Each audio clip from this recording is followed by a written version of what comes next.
race is started with Valenzuela. Break quickly at the start. Capelas Diamond in between horses. Then down to the inside, Sea Dragon, Mactan, Iron comes next.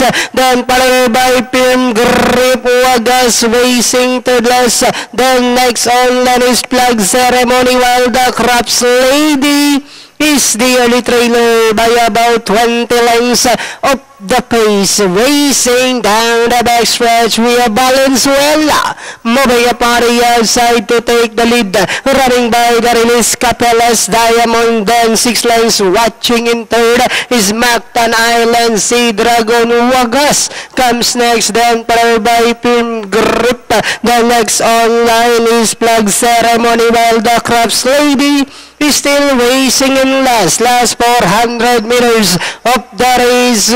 Valenzuela enjoying a 4 lengths lead, and in second is Capelas Diamond as they swing for home.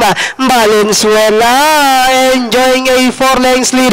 Capelas Diamond is still in second. Mactan Island, last 100 meters we have Valenzuela, followed by Capelas Diamond, and finally Valenzuela second. Mactan Island close with Capelas Diamond, Wagas, Sea Dragon. Número 8, Valenzuela.